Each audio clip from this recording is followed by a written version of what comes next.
उधर हिंडनबर्ग की रिपोर्ट ने व्यवसाय और राजनीति में फिर से चर्चा छेड़ दी है। मध्य प्रदेश के श्रम ग्रामीण विकास मंत्री प्रहलाद पटेल ने इस मुद्दे पर सेबी का समर्थन करते हुए विपक्षी दलों को घेरा है, तो वहीं हिंडनबर्ग की रिपोर्ट को सीधे सीधे निराधार बताते हुए विदेश का षड्यंत्र बताया है। उन्होंने कहा कि भारतीय निवेशक विदेशों से चलाए जाने वाले षड्यंत्रों को समझते हैं।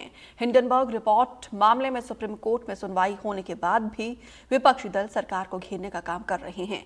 ऐसे में विपक्ष अपने आप को कमजोर करवा रहा है। एक बार फिर हिंडनबर्ग की एक रिपोर्ट आई है जिसमें भारतीय शेयर बाजार और भारतीय बाजार को अस्थिर करने की कोशिश की गई है। इसके लिए हम मध्य प्रदेश के श्रम एवं ग्रामीण विकास मंत्री प्रहलाद पटेल हम जानना चाहते हैं सर कि क्या सोचते हैं आप इन रिपोर्ट्स के बारे में। मुझे लगता है कि देश का हर वो प्रबुद्ध व्यक्ति जो पिछले दशक में हमारी बढ़ती हुई अर्थव्यवस्था को देख रहा है, तो वो दुनिया के जो प्रतिक्रियाएं हैं उनको भी देख रहा है। हिंडनबर्ग के मामले में सुप्रीम कोर्ट तक सुनवाई हो चुकी है। साफ दिखता था कि ये हमारे बाजार को अस्थिर करना और उससे कमाई करने वाला मामला था। पर मैं ये मानता हूँ कि मैं धन्यवाद देता हूँ निवेशकों को, या उद्योग जगत हो या वित्त प्रबंधन समझ रखने वाले लोग, जिन्होंने इसको फुस्सी बम साबित कर दिया।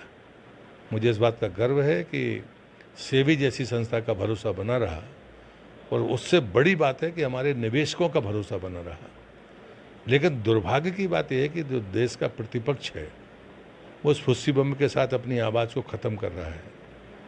जो ताकतें भारतीय अर्थव्यवस्था को अस्थिर करना चाहती हैं उसमें आवाज़ मिलाकर चलना ये दुर्भाग्यपूर्ण है। और मैं मानता हूं कि देश का उद्योगपति और देश के हमारे संस्थान, ये हमारे लिए गर्व की बात है। ये विपक्ष को भी जल्दी समझ में आ जाए तो अच्छा होगा। आज भी जो शेयर बाजार ने सपोर्ट किया है इस रिपोर्ट के बाद, लोग उम्मीद कर रहे थे कि एक बार फिर झटका लगेगा, लेकिन शेयर बाजार संभला रहा और बढ़ के आया है। नहीं, इसलिए मैं कह रहा हूँ ना कि हमारे जो संस्था है, मैं इसके लिए निवेशकों को बधाई दूंगा कि अब वो इस षड्यंत्र को समझ गए हैं, और देश दुनिया की बड़ी ताकतें ये जो कोशिश कर रही हैं, इन कोशिशों को विफल अगर बनाना है तो आम आदमी में भी वो जागरूकता होनी चाहिए। और इसलिए मैं सैल्यूट करता हूँ अपने निवेशकों को कि उन्होंने इस षड्यंत्र को विफल किया है।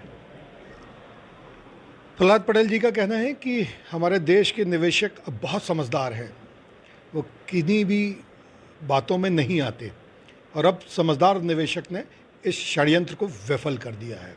ये सफलता है हमारे शेयर बाजार और भारत की इकोनॉमी की। वीरेंद्र शर्मा के साथ संजीव चौधरी, एनडीटीवी के लिए।